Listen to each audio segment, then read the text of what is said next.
This week on the Push Pull Legs podcast, we talk about what is your mentor and what does your mentor not do for you. 3, 2, 1. I'm here to open some wounds.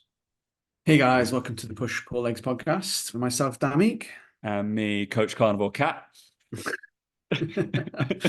Good old Coach Carnivore Cat. Oh dear. So yeah, as you guys are aware, Tom was looking to actually name his bike. He's got a brand new bike, as the listeners know. He's talked about it fucking non-stop. It's boring. But anyway, I suggested that he should have called his bike Coach Carnivore Cam or something of the equivalent. I was trying to find a bike pun. If anyone knows a bike pun that would work really well with that, let me know, because I couldn't find one. But yeah, that was my suggestion to his little old question box. Oh, I want to know what name you'd pick. Bikey McBikeface. Was that the Odd Sisters one? I quite like that one. I got a load of them. Fucking hell. I was like, Jesus, I was like, you know what? Fuck the algorithm. I'm just going to share a bunch of them. I've still got like about 17 to fucking share. And I'm like, fuck this. I can't be bothered.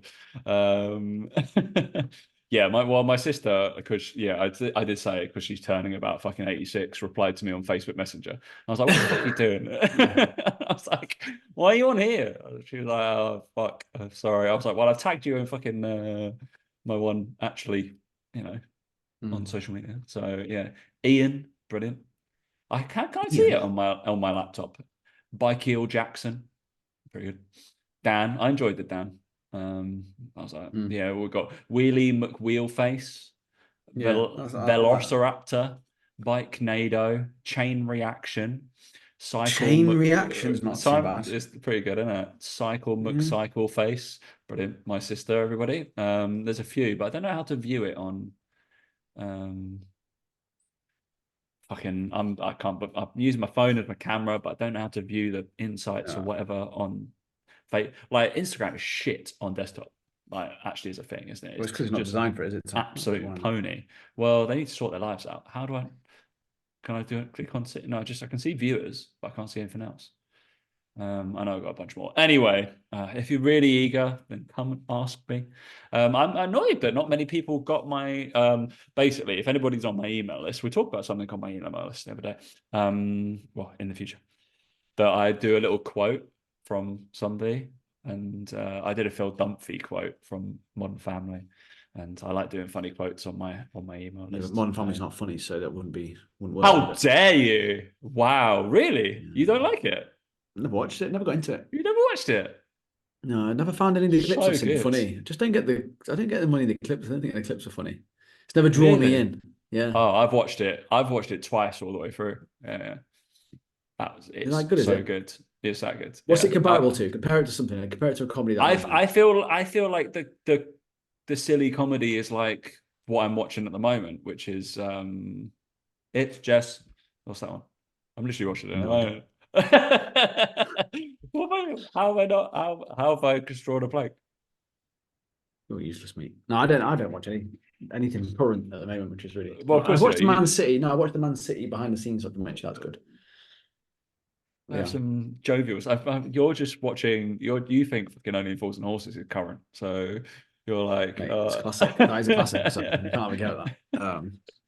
Yeah, I thought. I think in that new girl. Fuck me. Yeah. Oh, new girl. Okay.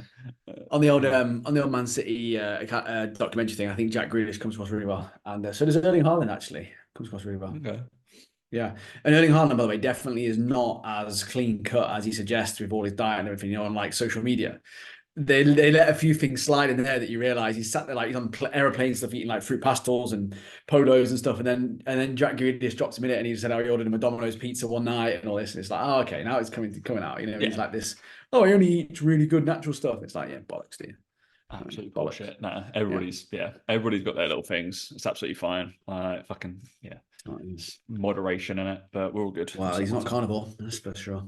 I haven't followed much of Cam this week. I've been a bit busy, so yeah, I haven't either, to be honest. It doesn't take long. We can probably go on there. I bet he's cooked something with mince and cheese on it. So no, I got annoyed. And I bet he drunk some raw milk. So where's he been? He's been to the farmer's market. Oh no, he's always go for raw milk That's a bit, yeah. So Yeah. all of that stuff, all the good stuff. 74,000 followers now. Straight from the teat. That's where he takes it. Could you Yeah. imagine? I like that he didn't get the on the eating high fat animal based foods is amazing post or 6 point down. He didn't quite get the profile picture or the display picture quite right. His mouth is wide open. Normally he's got the little point, isn't he? But yeah.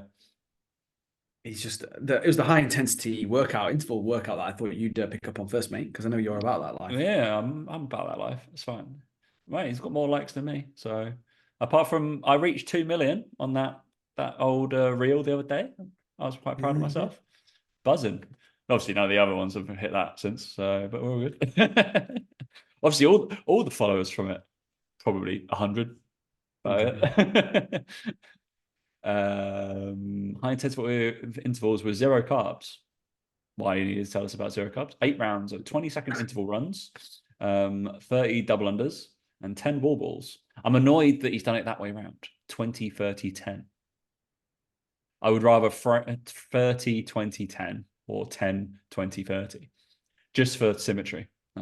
Yeah, just for that alone. Literally, it doesn't make any more sense. Like, but I would just get really annoyed that he's done that, and I'm like, yeah, I'm that guy who literally will. If you're in the gym with me and I know you, I will walk up to your plates and take them off and reorder them, or just be like, or take them off your barbell until you reorder them. Be like, there's no use unless you're doing some weird drop set. If you've only got 5s or like fucking 10s. Yeah. The only base you should have is a 20 or a 25. Then you start from as soon as something adds up to 20 or 25, get it off, put one of the other ones on. Right. Apart from people, You're right, I look stronger. No, you don't. No, you don't. No, you look stronger with the bigger plates on. So, anyway, ran over. Hope you're having a good week, Cam. I know you listen. He definitely listens, mate. He's on more fan, I reckon. I'm still surprised, considering he's like had a growth of followership. I'm still surprised he's not selling anything different. I would be. Well, that's the thing you see with him, mate. You see, he's just thriving in his lifestyle. He doesn't need to sell anything. He's everything he needs in life because the carnivore diet is cheap, remember? So he doesn't need anything. I wonder what his job is. I really want to know. Yeah, I want to know what he gets paid for. He can't just be paid just for his meal. It can't be just his meal plan. No, 20 quid. He's not £5 off it. No. Does it? You get the 4-week carnivore diet nutrition plan is currently £19.95. Was I don't want to buy it. £25. You can get a 4-week personalized meal plan. What's different between the personalized one and nothing? What to do if you don't like beef mince? Yeah, can we go in there and be like, well, I'm vegetarian, so can we do the carnivore diet? I'm vegan, so can I do carnivore? Carnivore diet recipe book. Over 30. Literally, what would a vegetarian do on the carnivore diet? Literally just drink raw milk and cheese. Raw milk and eat cheese. That's it. Cheese. You can have eggs, can you? Eggs, yeah. Yeah. Oh, that would be bad, wouldn't it? Why doesn't he eat fish? Don't know. He does. No, he does eat sardines out of the tin, doesn't he, for breakfast? Remember? Really? He never really talks about salmon, though, does he? Or whitefish? No, I've not seen that. That's strange. Yeah, I just think there's stuff. Anyway, there you go. Craziness that is Coach Carnivore Cam. We love him. We love him, really. It's all fantastic. All right. Yeah. What was I gonna? I feel like we're just gonna get a ranty one going. Morning. Yeah, I wasn't definitely gonna be ranty for sure. I'm fucking knackered. Everybody watching this on YouTube, I'm like, my eyes are basically closed. I don't normally do like my nice cutoff of what I like to do is about 4 one-to-one clients. When I did 7 and 5 of them back to back today, and then I actually had to do some other shit. Crimea River. But I feel like 7 hours of training people is different to 7 hours being at a laptop. I feel like in terms of fatiguiness. Both fatiguing in different ways. Both fatiguing, but yeah, I feel like with a laptop, being able to step away every now and again is probably a good thing. Can't step away during 5 hours of chatting shit. No. And I'm a you can pleasure just to chat be shit. with So. for all of that time. So it's Yeah, absolutely. I'm just pleased that your clients only get an hour with you, mate, because fuck me, they wouldn't last long. I Never had an mind you. interesting talk about this actually with one of my clients because he was like, obviously he was. I was like, I cost what I cost, right? But it's kind of allotted to per hour. And he was like, well, can't like some of them like you just do 50 minutes with, and then if and I was like, yeah, I kind of like I don't really I just say per session, right? Doesn't I don't have a time frame in theory. It just Yeah. happened, obviously, like booking out for an hour. In theory, they're paying for my expertise over that time. And he was like, yeah, I wouldn't expect us always to be working out. It could be like nutrition consult or a chat about certain Mm. things or anything. It's just I'm getting an out of like that amount of your time and expertise. An interesting one, isn't it? Because obviously we talk about that for that's how online coaching is a little bit more scalable because you're able to like Yeah. allot time a little bit better or like across the month instead of just like you are there for that hour, you work out for that hour. Anyway, if people are thinking like they work out solidly for an hour, fuck me. Like most of my clients will finish 5 minutes before. I think that's a good point, mate. I think you made there for once. For once, that's a good point you've made. Thanks, Do you know, thanks, like mate. I think Yeah. it is interesting because I do that with again, bring it back to golf, of course is what I do.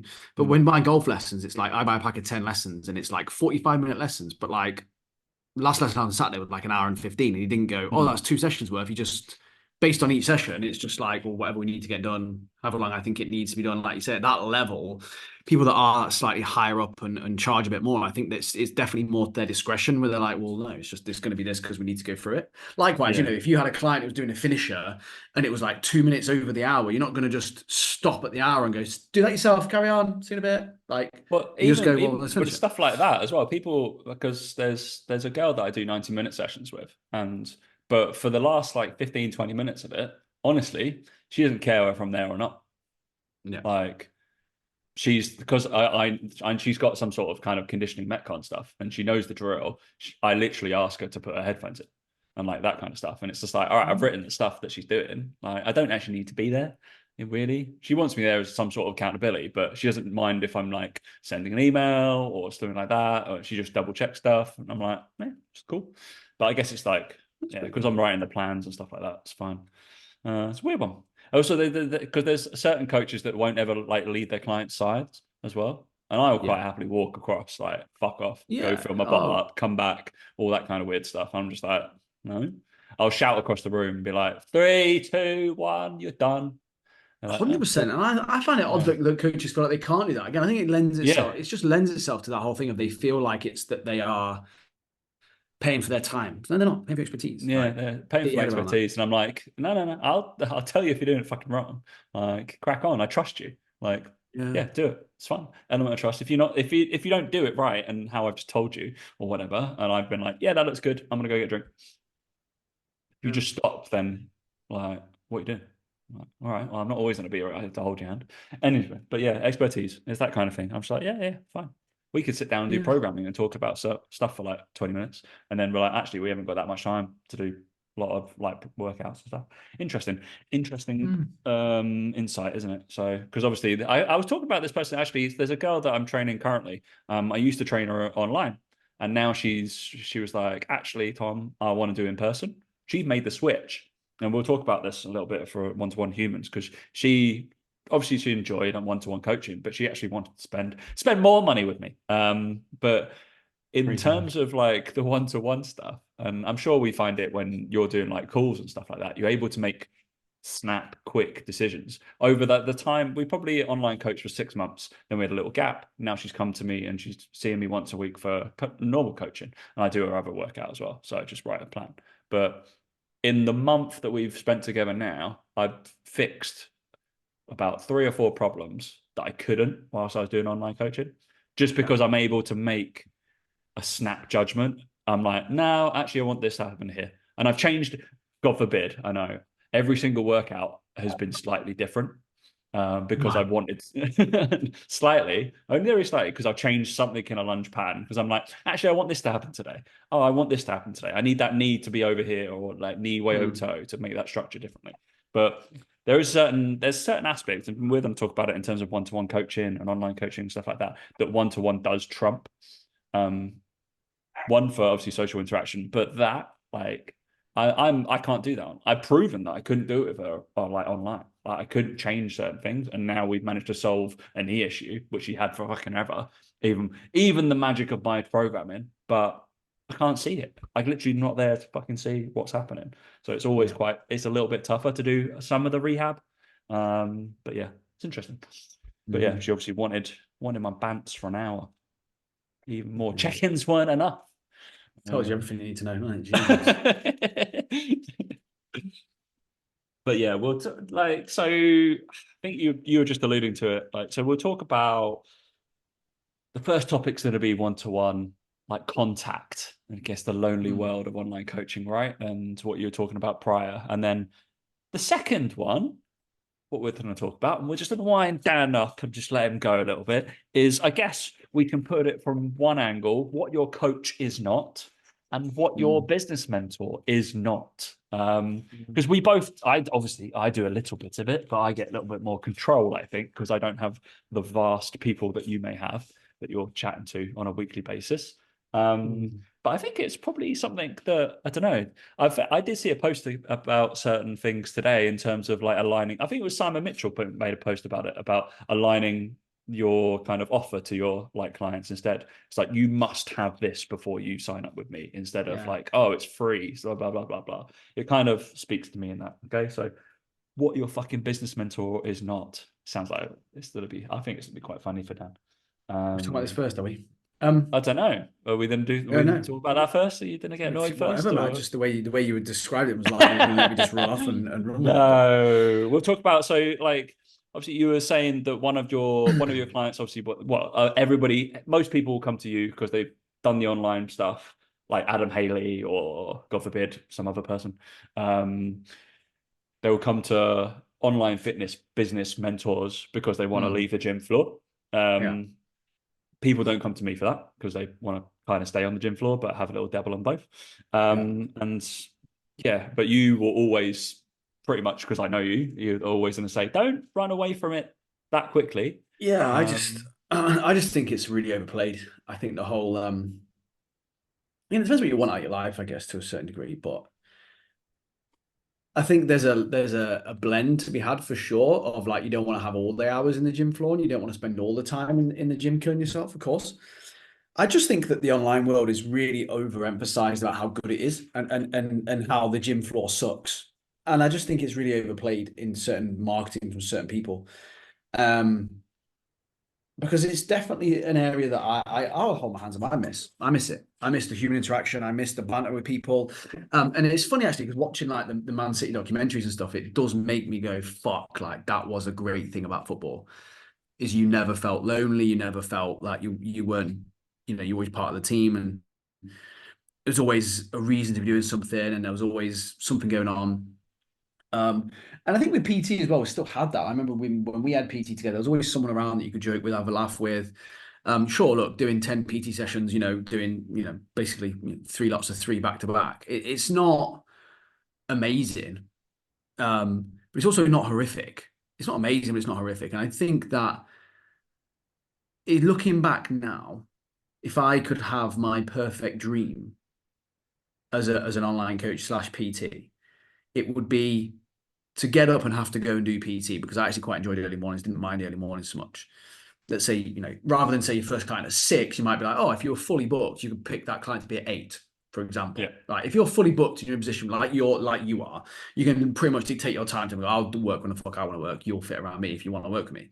That was the phase that obviously we were both at a third space, really. We can't do what we wanted. And I used to pretty much have this, to be fair. I used to just work the mornings, and I used to work 2 evenings, and that was it in a week. I used to come in Saturday morning because I wanted to. And I think looking back now, if I was in, I don't envy many things about you, Tom. But the one thing I do envy, not joking. But the one thing that you have got, if for sure, is hair. And the second thing is like you say, is that schedule and timetable that you have the best of both worlds, in my opinion. And I'm sure that at times you feel like you don't, and you feel like, 100%. I'd rather I don't. Yeah, I'd rather have more time to do this, and more time to chill out, more time to play golf, whatever. But I think it's always that thing of the grass is always greener on the other side, kind of view of life. And I think that PTs have sold this dream of going online, and actually what they do is they get sold the dream of going full-time online, and then realize it's actually a very, very lonely job, because unless you know a lot of other online coaches, which is very rare, everyone else is out at work when you're fucking working at home. And when you were a PT, you were surrounded by other PTs and you can have a laugh, you can have a joke, you can piss around, you can make content, you know, all this sort of stuff. And I just think that I would advise a lot of PTs looking to get into online coaching to make your goal to be to get your online coaching to the point where you don't have to do PT, but you want to do PT. Yeah. And I think if you were in a position where you were doing Monday to Thursday and you were doing the times between 8 a.m. and say 1 p.m. most mornings, Monday, say you did that Monday, Wednesday, Thursday, right? And you had some clients who enjoyed you've got the fucking dream right there. Trust me when I say that you've then got a line on a Tuesday, line on a Friday, you can do content days those days, you can do whatever. I just think that it is massively overplayed. And I think that I would advise a lot of coaches, and I do advise the coaches I work with, to not take that rush and leap to just going online if it's not what you truly, truly, truly want. And when I say that, I mean, if you've got clients that you PT that you enjoy seeing, you have fun training them, you enjoy it, they're at half decent times, why would you get rid of that? Why would you get rid of the opportunity to be paid to see someone that you enjoy seeing? It makes no sense to me. Obviously, it's different for me. I moved from London, moved to Bath, like all these things changed for me. But it's definitely the thing that I don't think gets talked about enough. And maybe I'm being a bit too open here and a bit too honest, but like it is the part of my life that sucks, is that I don't see many people. Like I feel quite isolated. And it's not just being here in Dubai. I was the same in Bath, to be honest. It wasn't much different there. It wasn't like Yeah. it was hugely different. Obviously, I've always had Mike there to kind of bounce ideas off. And if it wasn't for that, I think it would be even, I mean, fuck me, it would have been so much harder. And you know, I know maybe I'm noticing more this week because Mike's back in the UK and it definitely something that you recognize a little bit more. And look, technology is great. You do Zoom calls and you do all this stuff. It's not the same. Like it's really not the same. And it can be more draining because you actually have to go through that whole effort of being there, being present, and thinking about what you're saying, but you get none of the social interaction benefit. You just come off it feeling exhausted. Whereas, at least as a PT, you feel like you're getting that social connection, and as humans, we're made for that, right? But even just as a PT, even just daft things like going to walk for a coffee with your mate for half an hour between a client, like I think that Yeah.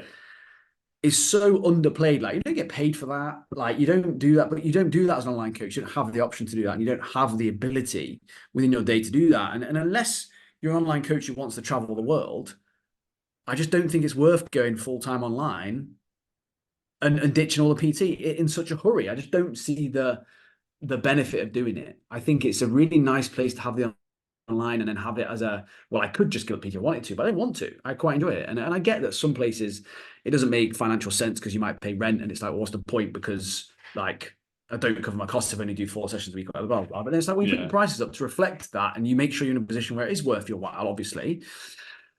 But yeah, I don't know. I just think it's not talked about enough.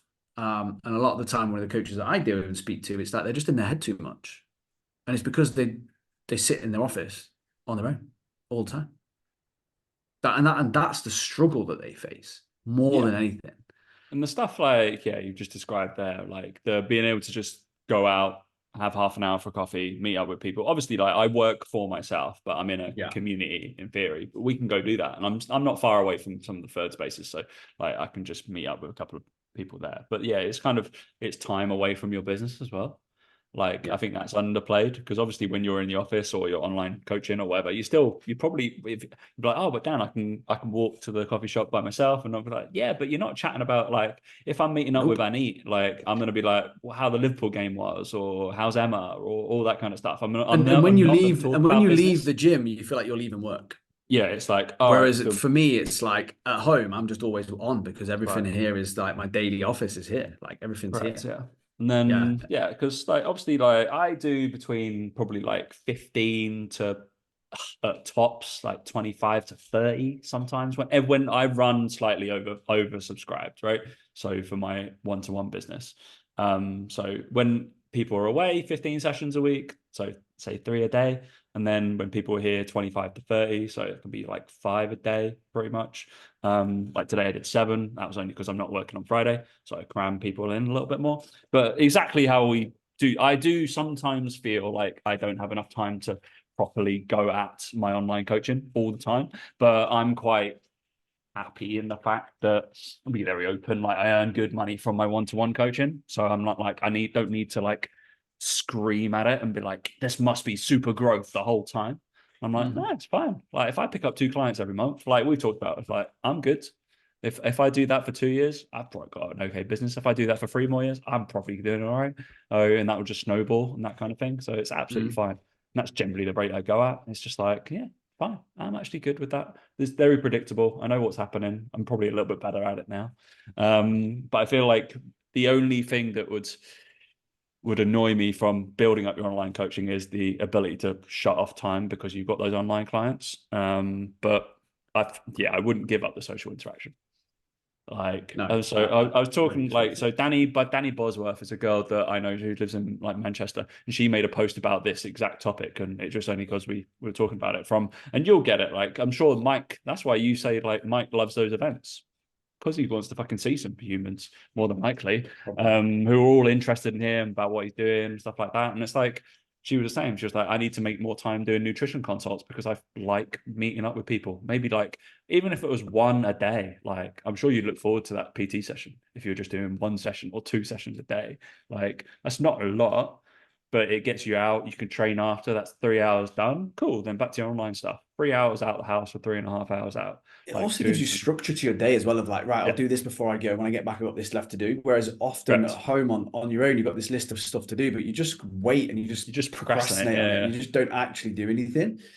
And again, So that's a huge part of it as well. Like that that's happens. Like it's real. And again, a lot of coaches think that they're abnormal for doing that. And it's like you're not. Like that's what happens to all of us. We're 100%. all in Yeah. that boat. Like I would like on it's Tuesday today. Yeah. So Monday. So yesterday, I actually only had 2 clients in, right? So the rest of my day was like a couple of mentor calls and then just businessy stuff. I procrastinated like fuck. I was like, I've had about 6 or 7 things that I need to tick off. And I was like, fuck. And I end up working till like 8, 9 p.m. because I was like, I didn't get them all done. But in the middle of the day, I was like, da, da, da, da, I've got loads of time. This is all good. But it fucking happens. I think people are like, oh, they'll look at Dan and be like, oh, he's on. I've seen him work. He fucking like, if when I'm there and I know he's got check-ins, he'll like do a few, then he'll run out and start throwing a ball at me or like just go and make something. I'm Yeah. like, yeah, because he doesn't want to sit still and just be glued to his fucking laptop the whole time. Just because like somebody's doing that amount of work doesn't mean they do it just like whoosh, done. It's And like, also as well, like you need those little breaks to be able to just kind of like clear your head for fucking yeah, 2 minutes to go, right, okay, back in again, do that, do this. It's exactly that. Is it yeah, people don't get it, I think, with that. They just again they assume whether they assume that it's just a case of like, oh fucking go, yeah. or what again, I don't know. And everyone works in different ways, but this is the whole thing again. I don't want to get too out there with this, but it's like the whole like ADHD, like mass fucking diagnosis of it all. I'm sure there's probably other people who've got it, blah blah. But I think inherently as humans, I don't think we're designed to sit and just do the same thing over and over again for an hour without some sort of break. Like Mm. most people I know work best by going short sprint and then take 5 minutes just to kind of recompose themselves to go again. And I just don't think we're designed that way. And I think that a lot of people I speak to say they got ADHD. I'm like, would I fit the diagnosis because I do 2 or 3 check-ins, then take a little bit of a break, then do two like well, I do I the same don't, thing. Yeah, yeah, exactly. I just think it's a bit of a, again, I don't know if it's just because of like social media and people are like, oh, I find myself, I can't concentrate on one thing. I'm scrolling from here to, I'm like, well, yeah, that's just because that's just the way things are designed now. yeah. Like you've got short attention spans. Catch your attention. That's what Yeah, they're they trying to just say. captured on the fact that humans just have shit attention spans. That's all they captured on. And now we're labeling it as like, I've got a problem. And it's like, I don't think you have. I think, again, I'm broadly speaking, I'm not saying some people are diagnosed with it and they do have a problem. I get all that sort of stuff. But I just think inherently we all have that within us, the ability to be distracted very, very easily. I think that's a sign of it. I think sometimes it's definitely a sign like where you can kind of look at it and be like, right, actually, it's because I don't have enough human interaction. Or I don't do these sorts of things. I find those things crop up more. I feel like I Yeah. need that time away. Otherwise, I'm just doing the same thing, looking at the screen. And I'm not a huge fan of looking at staring at fucking screens all the time, which again sounds stupid being a fucking online coach, but it pains me. Like if I didn't have that goal 3 times a week, fuck me, I don't know what I'd do. Like genuinely don't know what I would feel and how I would be because I need that. Like to me, I need that break all Yeah. the time. That's my only time I get out of the fucking house, really, during the week. You know, and like I said, as a PT, when you think about it, you have those opportunities to do those things regularly, and you kind of maybe take it for granted, maybe. And like I said, I just don't want people to kind of, I don't want people to look at online coaching and think that it's going to drastically improve their life, potentially. Wonderful. That's the only thing I think that's worth looking at. Tom just nearly fucking soaked his computer with all the water from his bottle there. But yeah, I think that's one thing I would say about that. And then what's the next thing we're going to talk about? What your mentor is not? Yeah, I guess it's like, obviously we coach a lot of coaches and we do that kind of stuff, but I think there's obviously or you can attack this from like a mentorship point of view. Mine tend to be quite good because I don't take very many, and I can cuddle them a little bit more. But what your business mentor is not, or what your coach is not, and what the expectations are from like the deliverables from like a business mentor or an online coach. And you can take this, like, you guys probably, obviously everybody that's fucking listening to this is probably an online coach or a personal trainer, and if you're not, then well done. Very surprised you're here. They must be here for the Carnivore Cam updates. They're definitely Carnivore Cam updates, but yeah, or got some sort of online business. But yeah, what your like expectations of what stuff you should be answering and what stuff you should be like. And everybody who works with us will know. Me, normally I send you a fucking stupid GIF or like a sticker going, "Why the fuck have you sent me that? Like, I'm not answering this." Go and like, maybe I should start doing that. Literally, I mean, she won't mind. Amelia, fucking today, she's one of my clients, you probably know, and I just sent her a GIF of my face doing that to a stupid question, and she was like, "Noted." I was like, "Yep, cool." And she knows that response, and I'm just like, "No, like, what the fuck are you? I couldn't give a shit about that answer. It's fine. Yeah. It's not important, or like you're missing the forest with the trees here." So, obviously, Dan gets asked a fair few questions in terms of checks and stuff like that, and sort of Mike, and so do I, in terms of thing for business mentorship. What is a business mentor not expected to do for someone? Write your content for you, pretty much is one. Yeah, I just feel like a lot of coaches, and this is again is a broad statement from my time as working with clients, is that they fit into two categories. One is they understand completely what mentoring is, and they know that you're there for them as someone to lean on, ask questions of, that broadly, I suppose, are business related in terms of your longer term strategy, in terms of like plans of action, in terms of what things will be good based on their niche, based on itself. And then you get some that are just like, tell me what to do. And I'm like, I'm not here to tell you what to do. I'm here to help you figure it out for yourself. Like, I'm here to guide you through that journey. And like I said to you before, and I said to you literally, I said, let's hit record because I need to rant about this rather than me and you talk about it. Is like, I feel like some coaches, like I hired my golf coach to help me become a better golfer. And I can promise you this, that I leave most of my golf lessons with, not with more questions than answers, that's not necessarily true, but with something to go and do that week to work on. I don't leave with the answer. He gives me the thing I need to do and goes, right, you need to do more of this. Go figure it out. Once you try it, you'll know what you're feeling. You'll figure out what you're going to do with that. Come back next week and we'll look at what you've done. And it's a discovery element. It's a self-discovery thing where I'm like, you're put on a path of discovery. At no point do I text my golf coach and say, "Hey, man, I'm just playing a round of golf. Can you come and take this shot for me?" That's what some coaches do to me. Can you do this piece? Can you look at this piece of content for me? Does this look okay? What should I do for a lead magnet? What should I say on this post? How should I announce this project? How the fuck do you want to announce it? I don't know. What the fuck? Because all I'm going to do is tell you how I would do it. And that's what you're really asking, is just tell me how to do it. And when I say to a coach, right, at this date, you should announce your project and talk about all the positives, future pace for people, talk about the objections they're going to have, handle those objections, and then talk about that over the content for the week. I would expect a coach to go away and do that. Not say, how do you do that? Like, what posts should they look like? Have you got any templates? Have you got anything I can copy? Got anything, any ideas? Got any examples?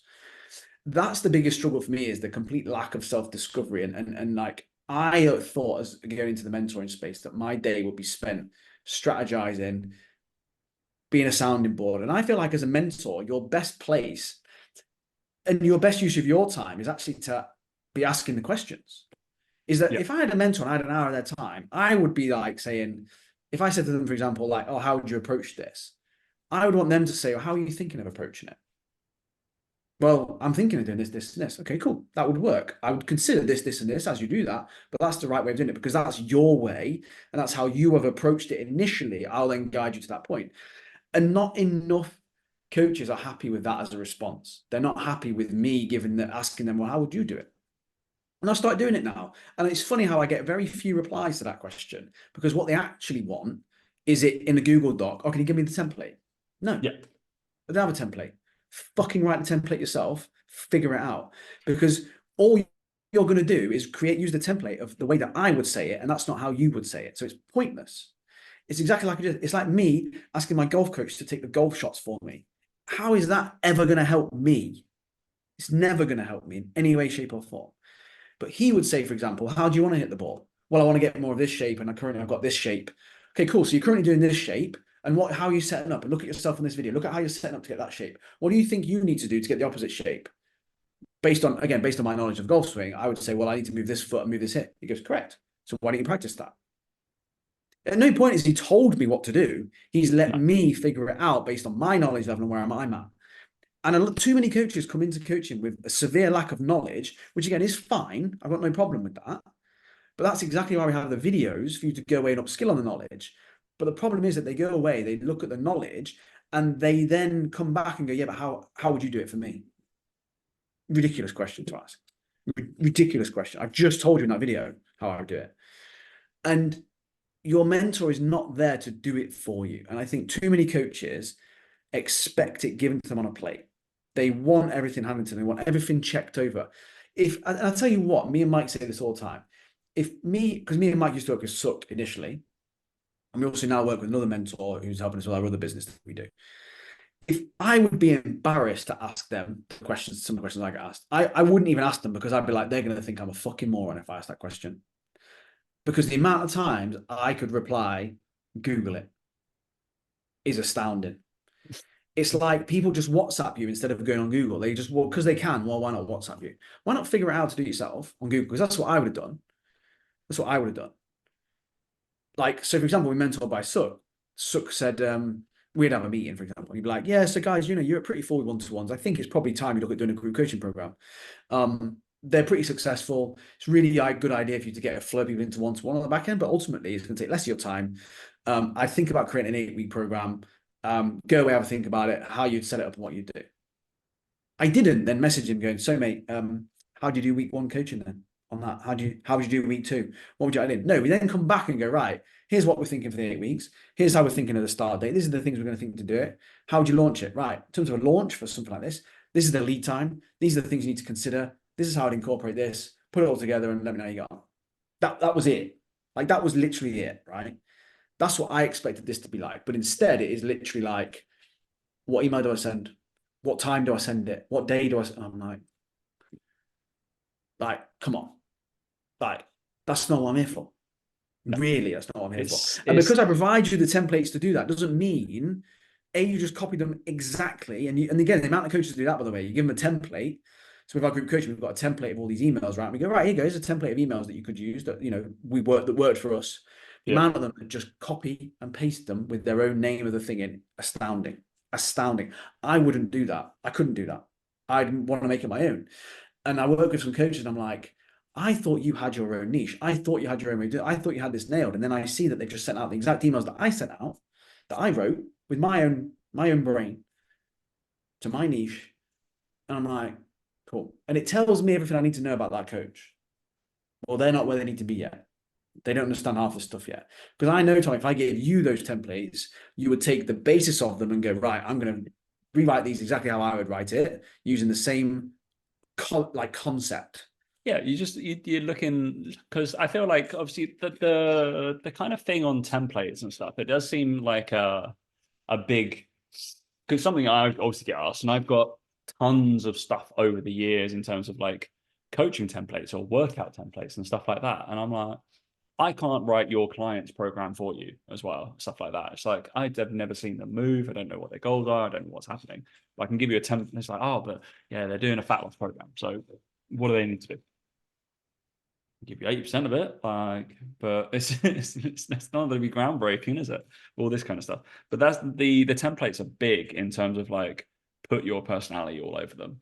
And that, yeah, it's slightly infuriating because obviously I've been given like 120 emails of like, so I work with Suk as well, right? And he'd be like, here's the stuff that I did, off you go. Like, and you know what I didn't do? 120 emails and go, yep, I'm just going to go one by one, order these, Copy boom, paste, boom, copy boom. paste, Everybody copy paste. knows my emails go out 3 times a week. I do at the moment they tend to be, if you haven't realized, I do like a story lesson offer kind of email, which I tell a story about a client, what they're doing. I teach a lesson about that, and I go, actually, you fuckers can fucking do this, and like SLO stuff.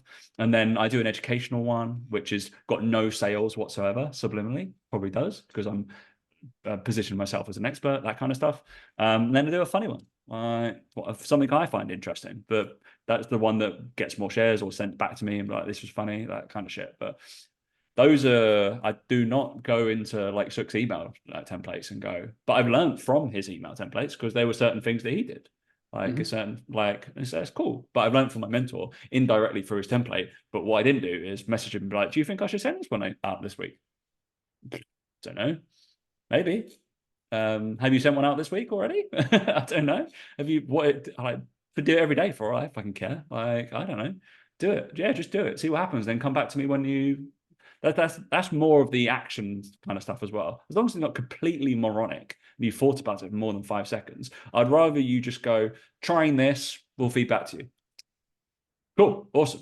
Awesome. That'd be a great message to have. Oh, the amount of coaches that are so scared of trying something and like you say, reporting back and going, here's the data, here's what I picked up on. Yeah. Again, it's frightening, and they're so afraid to fail. And when I look back, I think the reason that we are where we are is because we failed so many times. And I know it's so fucking cliche, and I get that, and I get that people don't want to hear it, but I'm like, you are not going to get anywhere if I just give you the answer every single term, because you will then at some point fail and you'll have no fucking clue how to solve the problem. You'll have no idea what to do with it. And I just think, and for me, like, and this is going to be ranty now, I don't care. It's the entitlement. It is the entitlement of personal trainers and online coaches that because they've got an Instagram account and a PT qualification, that they should have 50 clients. And that they'll look at someone who has got 50 clients, and rather than learn from them and learn the principles and fundamentals, they just want what post they made. What post got you there? What post went and sent you viral? Never been viral. Can't help you with that. Like, but that's never stopped me making. Speak for yourself, mate. Like, yeah, exactly. Yeah, it's not stopped me. It's not stopped me having a £1 million a year business. So why did you go viral? Well, so and so did, and like, oh, it looks good on Instagram. Yeah, well, yeah, brilliant. Have you got the template for that? You got what's the hook for that? What's the thing?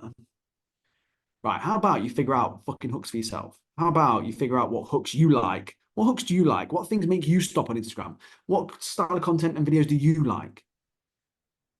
Because it's not up to me to come up with the idea for you. I have no idea what you like and what you want to do. Like, at no point did Suk or anyone else we like or know in the industry turn around to us and go, hey guys, you know what you should probably do some spoof videos.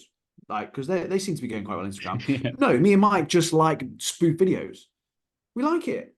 I've not seen you do one, Tom. Why have you not done one, Tom? Come on, mate. They're really good. They're all the rage. Well, because Tom doesn't like doing spoof videos, quite obviously, because he's not done them yet.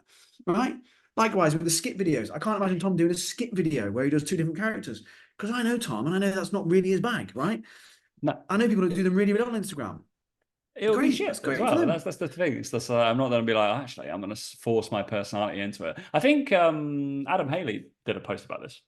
He did a talk on it as well at PerformX. Yeah, about he forcing being something he you're was not, like, right? don't force something you're not. He was like, if I did James Smith stuff, it'd be fucking awful. So he was like, I'm going to align myself as the expert in the field. Yeah. Like, he was just like, I've got shit personality for the like comedy stuff. Like, why the fuck would I do that? Like, but yeah, But that's the other thing as well. The amount of coaches we say to them, right, you need to put your personality across on Instagram. and they just start swearing or thinking they need to make funny jokes. I'm like, Well, since when did that's swearing become a personality? No, no, no, no, no. That's not yeah. a personality.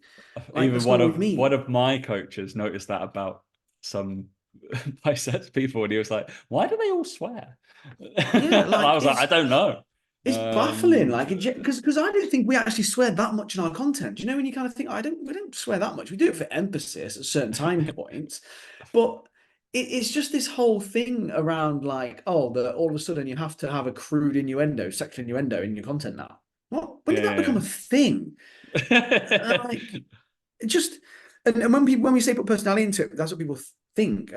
Your content's full of personality, but you've got no humor. You're not funny at all. No I'm joking. But like it's the Star Wars. It's the making jokes about certain things. It's to a certain degree how you dress, the fact you wear a cap all the time, the way you train. That is a personality. There's personality in Yeah, it in traits, what you yeah. do. Like there's traits within it, and it's just again even down to things like the font and the combine and what you train for and like all this stuff is people don't understand that there's personality involved within that because I see a lot of coaches who call themselves hybrid coaches or train for performance rather than fat loss, which is what you do, but there's zero personality in their stuff. They just talk about that, and I would argue in your stuff there's personality in, like I said, the training videos, the music you use on some of your posts, the way you Literally, like, so put that stuff in there, one of like the lads, I think I was messaging back and forth with him yesterday. He was like, "Yeah, I'm here for the nonsense, but more for the music." That's literally it. literally right. And I was just like, I would rather burn my eyes than use trending audio. It's mainly the that's reason. what I So, mean. It's like how am I supposed to help you if you can't even grasp the concept of being yourself and who you are? Like I can't. I don't know what stuff you want to post and music you want to add to shit. because And it's that's the just thing. like Like, so just from the point of view, because if people are going, oh, I don't really understand what this means, and that's like, if I were to come to Dan, like, and ask him to do, like, what do you think of my content? Like, would you change this? Would you change? He'd be like, well, I don't know. I don't like that music, so why on earth yeah, would you like some of the questions he'll be asked is like, do you think I should put trending audio on it? And he'd be like, I don't give a shit. Like, is it good yeah, for your audience? literally, Like, oh, should I post this today? I don't know. Was that in your plan to post that today? Like, do you think your audience will enjoy that? Like, do you think your audience are going to react to that? Are you going to like? And the thing I said you talked about Mike was like getting sent lots of posts to essentially like kind of look at before they post out. That feels like an editor to me. Like that's exactly what an editor would do for like a yeah, magazine or something like that. That's we would do that to like as a I don't know at the PTC for example. When we asked Joe to do certain stuff, he'd send it maybe for me to look out being the expert, but I'm not checking it for like if it goes viral or whether it's got a hook or anything. I'm just looking at it and say, actually, Joe, that squat pattern that you've just fucking done is a piece of bullshit. That's the only thing I would be looking at it, yeah. but that's because that's my job, not business mentor. Bit of a weird one. So I think content checker, probably not. I wouldn't bother them with that. That seems like a vast waste of money. If you're asking someone to Literally. check your content, check your emails, and decide these kind of things, which I think it starts to be where people think like, and I literally the way I say it because I take on five. I only work with five mentors at any mentees at any one time, and I say I'm in your back pocket. I want you to use me as your back pocket and your sounding board for what you want to do. And literally, whether that be like, oh, Tom, I've got a client with an ACL injury. What do you think I should do? And I'd be like, probably this, look up this, and look up this. Then come back to me with what you write. And that's it. The only kind of, and obviously on a call, it's going to be a little bit longer. It's like, oh, Tom, we're going to, like, how do you think I should position this next month? Right. We're going to run this campaign. We're going to talk about this in your content. Crack on, please. Like, I want to see your content when it's out there. And if it looks like shit, then it's there. Then we're like, oh, we'll refigure it. It's fine. But unless you don't post it, it's not going to be a mistake. Like, but yeah, sounds like some of the stuff that maybe because you've got obviously a bigger chunk of people, yeah, you're going to get some silliness thrown in. Yeah, it's just that the fact they think there's a right answer to it as well. I just find with Yeah, content like, oh, what's the right answer? Well, there isn't a right answer. Like, just like this doesn't mean that. That's unfortunately in like business. Like we try this. If it doesn't work, cool. We have to change it. Like that's fine. We just have to pivot and be like, all right, what did work from that? And then we have a conversation with someone like Dan who has built good businesses and been like, all right, cool. Well, with this work for me, we'll try it, but we're going to try it your way because your audience seems to respond better to this. Like, there's certain traits that'll be fine, but it'll be like my audience and Dan's audience are quite different. So, like, if we tried exactly everything that Dan did, probably not going to work on my audience. Like, chances are, like, the coaches it will work on, but the runners and stuff couldn't give a shit about what Dan talks about. So why the fuck would I do exactly what Dan did? No chance. So yeah, we're all like the same people, so it's fine. Yeah, it's just scary. It's just like, and I appreciate as well, like, I do appreciate that when you don't know an answer to something, it can seem scary, and you feel like, well, I've got a mentor, I should ask them the question, right? Yeah. But it's also this complete lack of trying it first. I don't mind if someone comes to me with a question and they've tried first. Yeah. It's when they come to me with like, tell me what to do. Not, I tried this for a post. What do you think about it? Okay, cool. And now I can give you a bit more feedback. And I'm like, right, broadly speaking, think of these things next time you think of this type of post.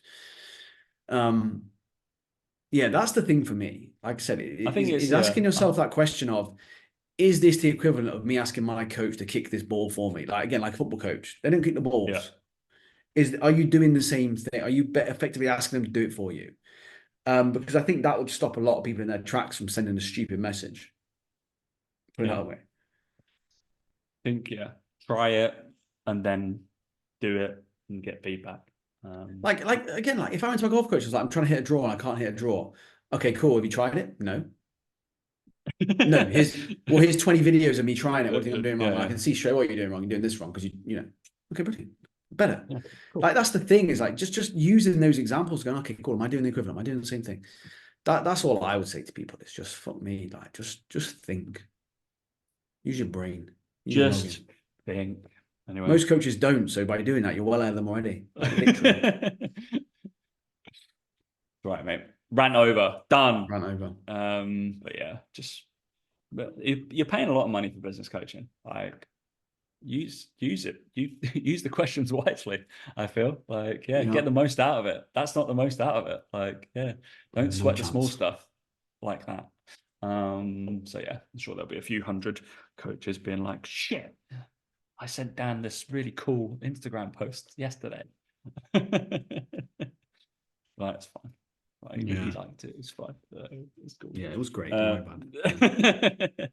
mate. Any other business? Not for me, mate. You just got to get to the the only thing I'm frustrated about is, of course, I'm back to the UK in 2 days and I'm there for 2 weeks.